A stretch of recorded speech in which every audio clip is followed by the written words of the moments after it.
Gérard est un très vieil ami. Nous avons fait beaucoup de choses ensemble quand nous avions 16, 17 ans, 18 ans. Nous avons beaucoup de souvenirs à raconter. Peut-être qu'un jour, on pourra faire une conférence à deux pour raconter nos souvenirs. D'ailleurs, je crois que les prochains mardis de Politique Magazine, tu viens nous parler de mai 68. On commencera notre dialogue à ce moment-là. Et donc, tu vas nous parler d'un sujet que tu aimes bien, parce que je me souviens que quand tu avais 20 ans ou 22 ans, tu en avais déjà fait des conférences, Maurras, l'homme de l'universel. C'est pour ça que j'ai fait appel à toi. Et je me suis dit que tu as dû poursuivre ta méditation depuis. Alors là, tu ne te gênes pas, tu as un public qui est totalement acquis, et tu as donc la liberté de parole totale.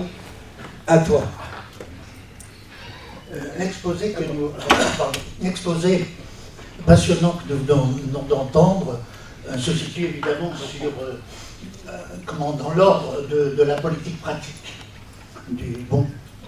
à laquelle on ne peut pas échapper. Ça a été la loi du rempart, ça a été le combat de toute une vie. Et cette dimension politique, nous n'y échapperons jamais.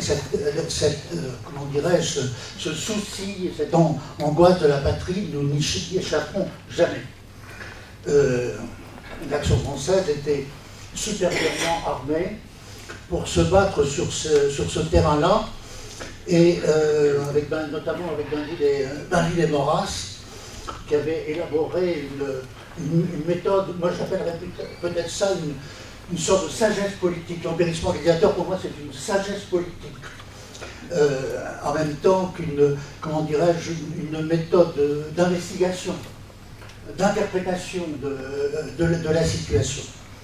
Mais je pense personnellement que l'empérisme organisateur, cette lucidité politique remarquable qui vient d'être soulignée de la façon la plus lumineuse, ne suffit pas, à résumer la vocation de l'Action française et le travail de Maurras. Tout ce que nous avons d'ailleurs entendu depuis ce matin le montre à l'évidence. Pour moi, si vous voulez, Maurras est un philosophe. Est un philosophe politique. C'est sûrement un philosophe d'une nature particulière, parce qu'il n'a pas écrit de traité de philosophie, mais d'un bout à l'autre de sa pensée, dès les premiers écrits, Hiller l'a montré d'une façon très singulière à propos du premier de Maurras, dès les premiers écrits de Maurras, il y a une pensée philosophique extrêmement forte qui s'affirme, pas forcément par le discours philosophique, ne serait-ce que sous le mode allégorique des contes du chemin de paradis, sous le mode d'un esthétique, enfin d'une sorte de discours, je dirais, amoureux sur la Grèce, avec Antiléa, mais ce ne sont pas des exercices de rhétorique même supérieurs. Il y a là des enjeux fondamentaux. Et il me semble que nous devons particulièrement réfléchir à ces enjeux-là, parce que nous sommes entrés dans une phase de notre histoire où ce sont les fondamentaux qui sont en cause. C'est l'homme même qui est en cause. Maurras disait l'homme chanteur, l'homme, etc. Oui. C'est pas seulement l'homme, le zone politique, c'est l'homme même dans sa substance qui est en cause quand on parle. Je vois Antoine Le Crémier qui est là, qui a écrit dans la revue universelle de fort remarquables articles sur la menace qu'on appelle ça du transhumanisme. La question du transhumanisme nous pose des questions philosophiques, métaphysiques, abyssales. Et moi j'ai toujours une expression de Maurras qui me revient quand je pense à ces questions-là. Cette formule de Maurras, elle est tirée d'un de ses plus beaux textes, qui s'appelle « Prologue d'un essai sur la critique », que T.S. Eliot, le grand poète anglo-américain, avait d'ailleurs traduit en anglais. Maurras parle de ces limites où sont nos dieux, de la limite où sont où dorment nos dieux, je ne sais plus quelle est l'expression exactement, où dorment nos dieux. Pour moi, c'est une expression extraordinaire. Ça veut dire que cette limite nous définit, dès lors que cette limite est transgressée, nous perdons, notre humanité explose. C'est pour ça que les dieux sont là, font la garde sur cette limite, parce que dès lors que cette limite est transgressée, l'humanité explose. Et c'est bien le problème d'aujourd'hui. Nous sommes face à des problèmes d'ordre anthropologique fondamentaux. Et ça se traduit quand le mariage, ce que mon ami Éric Zemmour appelle les liens sacrés du mariage sont en cause, quand la procréation est de l'ordre désormais du marché, hein, lorsque le meurtre va être justifié et mis légalisé, etc. Nous sommes effectivement dans cette perspective où la limite sur laquelle veillent les dieux est transgressée. Et c'est pourquoi, pour moi, il est particulièrement important de réfléchir à Maurras dans cette direction. Et moi, pour moi, c'est un souci tout à fait essentiel, qui remonte, il a tout à fait raison de ce point de vue-là, qui remonte aux origines même de mon engagement politique. J'avais été très frappé par une expression d'un sociologue, on en pense ce que l'on veut, mais bon, c'est toujours quelqu'un qui m'a intéressé, que j'ai critiqué, Edgar Morin. Edgar Morin avait employé une expression, l'anthropolitique. Et moi, j'avais été extrêmement intéressé par cette expression qui montrait que la politique, elle est liée à l'anthropologie. Que la gravité de la politique, c'est qu'elle met en cause l'homme même, dans sa vocation, dans sa mission. Moi, j'ai tout de suite pensé que les conditions nouvelles du combat, notamment telles qu'elles étaient apparues en mai 68, nous mettaient dans cette comment dirais-je, dans cette dimension-là. Qu'est-ce que c'est que 68 ?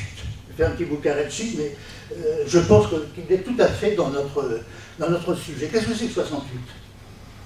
À l'origine, 68, c'est ce vœu dans l'esprit de ces initiateurs, que j'ai bien connus, moi, parce que j'étais au quartier latin à ce moment-là. J'avais passé une année en Afrique, en pleine brousse africaine, et je suis arrivé dans la brousse parisienne, dans la Sorbonne, dans une Sorbonne en plein échauffement, avec des groupuscules maoïstes, trotskistes, etc., qui sans arrêt faisaient le procès du Parti communiste pour révisionnisme. Et ces gens-là, ils voulaient la révolution dure comme fer. D'ailleurs, en 1967, on l'a un peu oublié, on avait célébré le cinquantenaire de la révolution de 1917. Une multitude de livres, etc., de colloques. Bon. Et les trotskistes, Alain Krivine et compagnie, croyaient dur comme fer à la possibilité de refaire un Saint-Pétersbourg à Paris en 1968. Et ils reprochaient de la façon la plus véhémente au Parti communiste de l'époque ils appelaient d'être devenus révisionnistes, c'est-à-dire d'avoir abandonné toute perspective de révolution, ce qui était assez vrai d'ailleurs, parce que le Parti communiste n'était plus dans la situation de l'après-guerre. On a oublié ça, j'ai relu des textes qui avaient été, moi, tout à fait étonnants, parce qu'on a complètement oublié que dans les années d'après-guerre, le Parti communiste avait failli mettre à genoux la 4e République, en 1947, avec des grèves extraordinairement violentes. Et il a fallu l'énergie du socialiste Jules Motte pour arrêter les frais, mais bon, à ce moment-là, le Parti communiste, avec une énergie révolutionnaire, était capable de prendre le pouvoir. Mais en 68, la situation est très différente, parce que je dirais qu'il n'y a plus vraiment de potentialité révolutionnaire, si on n'a jamais eu d'ailleurs, parce que la question se pose du côté de la classe ouvrière, à cause des 30 Glorieuses. La France est entrée dans une ère d'abondance après les privations de la guerre et les sacrifices, je dirais, de la reconstruction. On est entré dans l'ère d'abondance qu'on a appelée la société de consommation. Et le Parti communiste, qui est le porte-parole, en définitive, du monde ouvrier, des classes populaires, il lutte pour que ces classes participent aux fruits de la croissance. Il n'est donc pas du tout dans une perspective révolutionnaire, au contraire. Il est par nécessité dans une situation réformiste. Donc, et puis par ailleurs, bon, il y a des impératifs de politique étrangère. Moscou ne veut pas d'un coup de force à Paris. Il en voudra plus tard d'ailleurs, au moment de la révolution des œillets au Portugal. Là, Moscou voudra faire une force vraiment. Mais en 68, Moscou est sur la réserve. Ils ne veulent pas faire la révolution. Alors, qu'est-ce qui se passe? C'est ce qu'on observe avec Hilaire sur le terrain. On s'est demandé dans les 15 premiers jours de 68 s'il allait vraiment y avoir révolution ou changement de pouvoir. De Gaulle, qui était quand même un personnage assez singulier, était en train de vaciller, la situation lui échappait. Donc on s'est demandé pendant 15 jours, y aura-t-il révolution ou pas? Puis on s'est aperçu que non, il n'y aurait pas de révolution, mais du coup, l'événement changeait complètement de caractère. Et en fait, d'une velléité de révolution politique, on allait passer à une révolution culturelle. Et tout allait se déporter sur les questions, je dirais, philosophiques, les questions de mœurs, les questions de mœurs, mais les questions de mœurs s'accompagnant d'une véritable, comment dirais-je, d'un véritable renversement philosophique. Et on passe, et à ce moment-là, on s'aperçoit que les références culturelles changent. On passe de Marx à Marcuse, ou à Wilhelm Reich pour aller plus. Oui, à tout certain nombre d'autres choses. Mais Wilhelm Reich et Marcuse sont les nouveaux idéologues qui inspirent les groupuscules révolutionnaires. Et dans la décennie 70, en fait, ce tournant philosophique va se préciser avec notamment un livre qui va avoir un énorme écho, qui sera le bréviaire d'un journal comme Libération, qui s'appellera L'Anti-Oedipe, écrit par deux personnages singuliers, Gilles Deleuze, qui est un philosophe d'ailleurs doué, et puis Guattari, qui est plutôt un psychiatre, etc. Et qu'est-ce que c'est que l'Anti-Oedipe? C'est dans une première approche, c'est une démolition du freudisme, de la psychanalyse dans sa dimension fondamentale, qui est la famille, quand même, parce que Freud, quand même, au centre de son dispositif, il y a l'Oedipe, et qu'est-ce que c'est que l'Oedipe? C'est la relation familiale. Et en faisant sauter l'Oedipe, en fait, Guattari et Deleuze, ils font sauter la société, et je dirais, la révolution, d'une certaine façon, est beaucoup plus fondamentale qu'une révolution politique.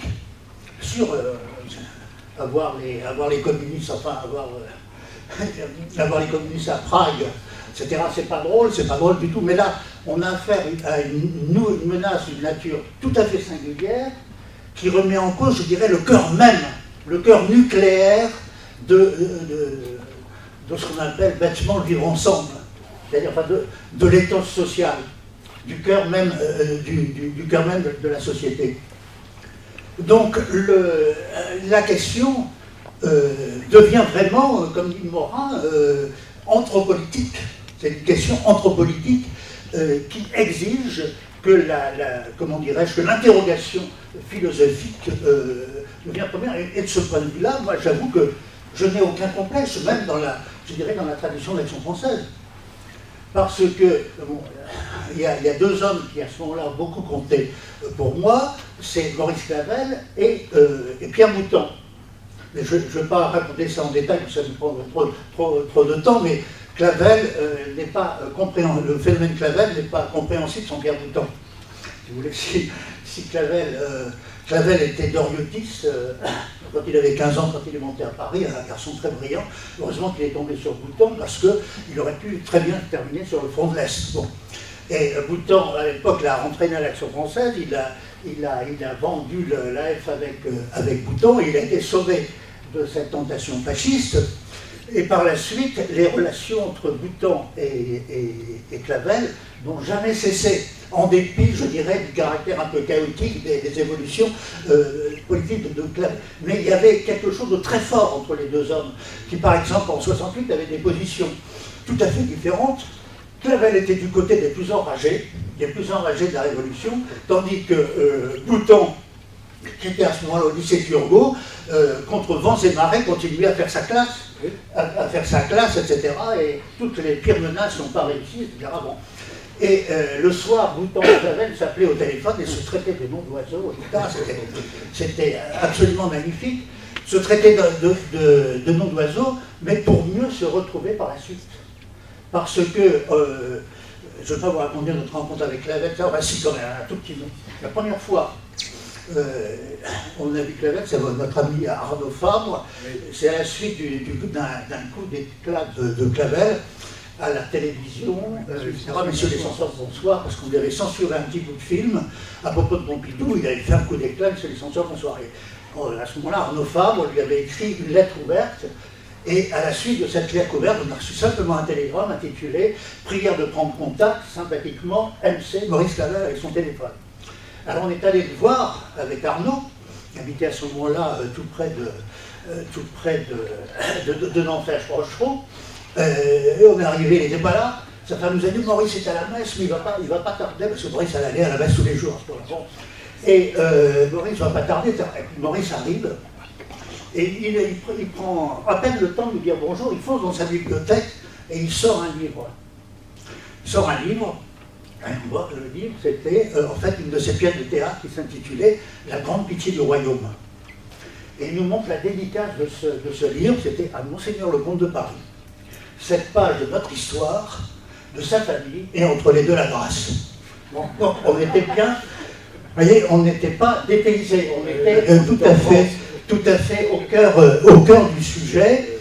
Et à partir de ce moment-là, on va, l'équipe que nous formions à l'époque va travailler vraiment très très près avec Clavel.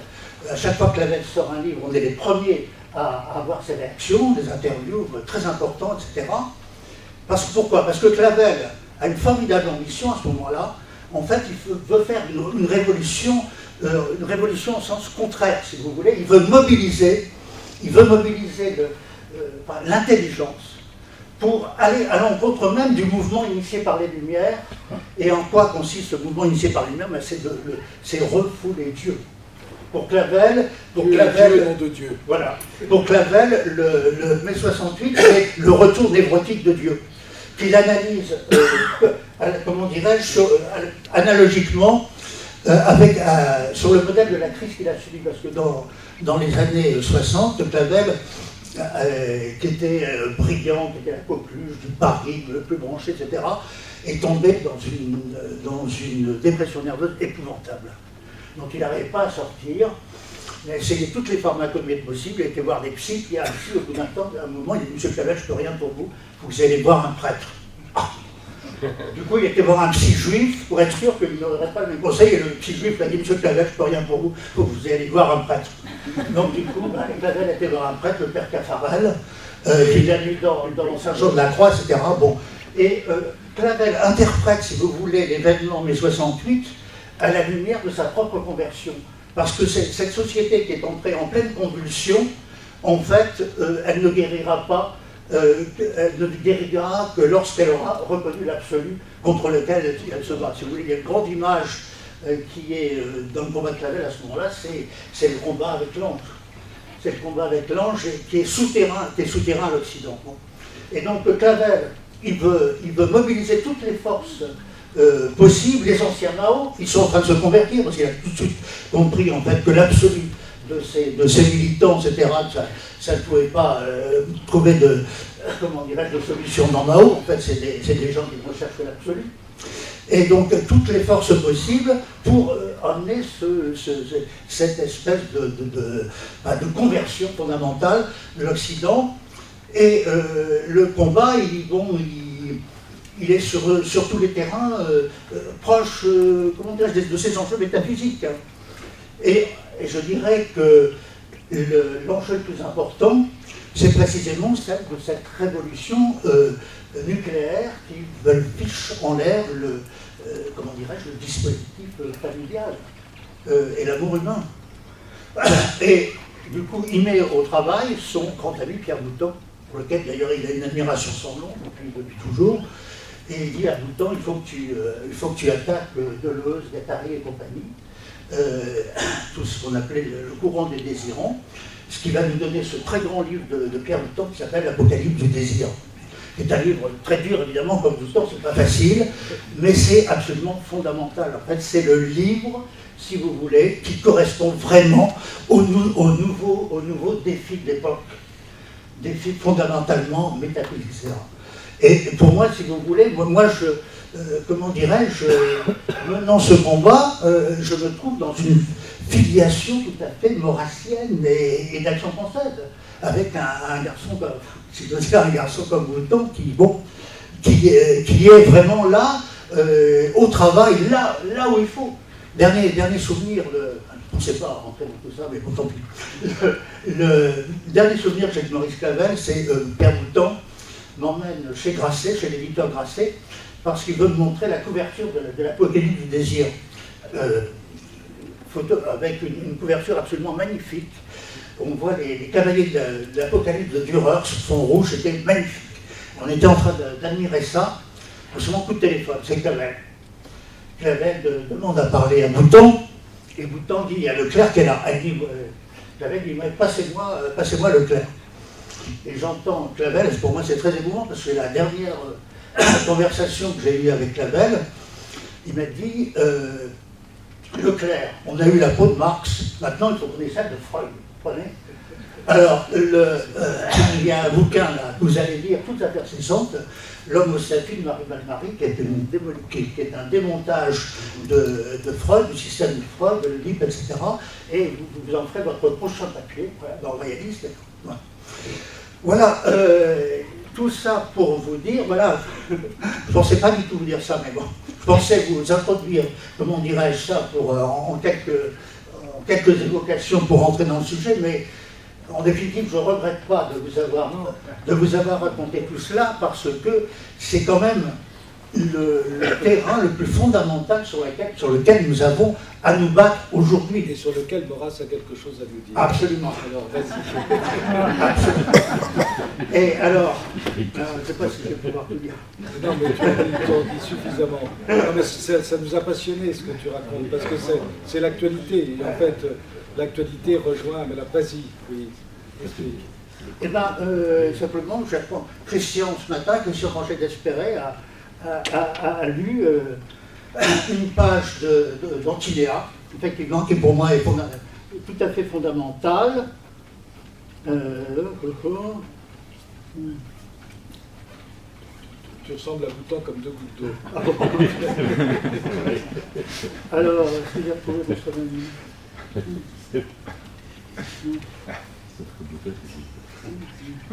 Voilà, des intelligences peu avancées me feront le reproche de soumettre la science du beau à la loi des lieux et des races.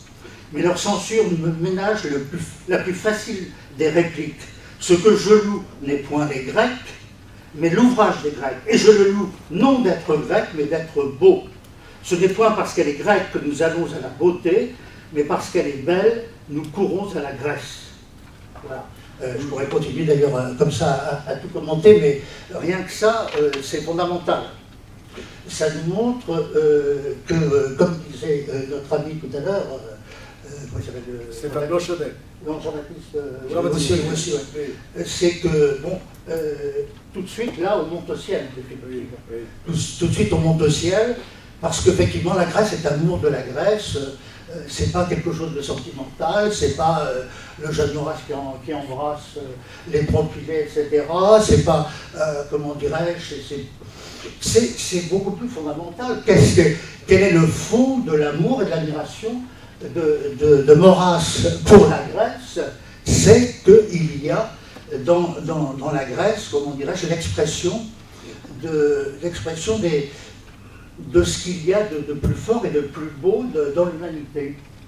Il y a la raison, il y a la beauté, il y a la raison. Il y a la vertu. Il y a la vertu, il y a la beauté, raison, vertu, tous les odeurs de l'homme, c'est le visage divin, qui sortent de ma nuit, comme il est dit dans la mais c'est fondamental. Ce qui nous explique l'erreur fondamentale des comment dirais-je, des progressistes ou des chrétiens des démocrates chrétiens qui ont condamné Maurras et qui n'ont rien compris au film. Ils ont cru que cet amour de la Grèce, et ce qu'ils ont appelé, enfin ce qu'on a appelé le paganisme de Maurras, était fondamentalement de nature antichrétienne, et que Maurras opposait en quelque sorte le génie de l'humanité au génie du christianisme. Mais c'est pas du tout ça. C'est pas du tout ça. Au contraire, les biens fondamentaux de la Grèce, comment dirais-je, il faut tenir comme la prunelle de nos yeux, parce que si on perd tout ça, beauté, raison, vertu, il n'y a plus d'humanité. Donc le combat, si vous voulez, de Maurras est fondamentalement humaniste, mais au sens... Maurras est un humanisme, non pas au sens moderne du terme, non pas au sens du 18e, plutôt celui de la Renaissance. Maurras est l'homme des humanités. Et pourquoi l'homme des humanités? Parce que les humanités nous révèlent ce que c'est que l'honneur d'être un homme, ou d'être une femme. Et dès lors qu'il n'y a plus raison, beauté, vertu, etc., il n'y a plus d'humanité. Or, si le christianisme n'est pas d'accord avec ça, il devient une barbarie. Et il y a une forme de christianisme qui, s'opposant à la raison, la beauté, la vertu, la sagesse, etc., devient en quelque sorte anti-humain. Or, Maurras a senti, si vous voulez, le danger d'une déviation chrétienne lorsqu'il a connu sa période ménésienne. Il raconte ça dans Aussi de Flore. Il a connu une période quasiment de transe mystique à lire Félicité de Lamennais. Et Félicité de Lamennais, c'était une perversion du christianisme, effectivement, qui revenait à rejeter tous les biens fondamentaux humanistes, en quelque sorte.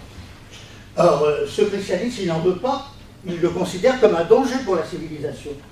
Et par contre, le catholicisme, non, il n'y a pas de problème avec le catholicisme, parce que le catholicisme, d'abord, il a lu saint Thomas 17 ans, et il sait que, bon, il y a une alliance naturelle de la raison et de la foi, et que la grande tradition chrétienne va à l'encontre de ce christianisme révolutionnaire qui veut démolir Vous savez qu'à l'époque, on a reproché, on a dit que saint Thomas était un païen. Oui. Il était un païen parce qu'il avait été cherché par l'université de Paris. Il avait été chercher Aristote. Or, non, dit Maurras, en fait, la bonne formule, si j'ose dire, c'est la formule, effectivement, où le christianisme se marie en quelque sorte, tout en le dépassant d'ailleurs avec la révélation évidemment du Christ qui vient parmi nous, qui s'incarne parmi nous, évidemment, et alors là, tout change, mais cette révolution-là ne va pas du tout à l'encontre, je dirais, de la sagesse de l'humanité, des biens fondamentaux de l'humanité. Alors je crois que si on n'a pas compris ça, on n'a rien compris en fait, on n'a rien compris au film, on n'a rien compris à Maurras. On n'a rien compris à la profondeur, à la solidité de sa pensée. Maurras, l'idée de Maurras, elle est certaine. Pascal Modalité, surtout dans la phase dans laquelle nous sommes, dans les combats actuels où nous sommes, il faut absolument entrer dans cette dimension anthropolitique qui me paraît être, depuis les origines, celle de Maurras. Voilà. Merci beaucoup.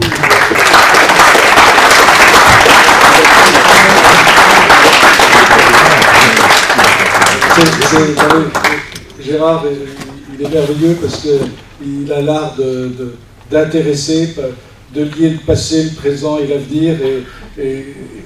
Non, mais c'est merveilleux, je le retrouve tel qu'il a toujours été. Je me souviens quand on faisait les lycées et les facultés ensemble dans les années 67-68. Et alors, je me souviens qu'à l'époque, il faisait ce livre, Un autre Maurras, Gérard Leclerc. Il est toujours d'actualité, je vous le recommande, parce que vous y trouvez exactement sa pensée. Et puis, dans son dernier ouvrage sur mai 68, mais il viendra nous en parler au prochain mardi de Politique Magazine.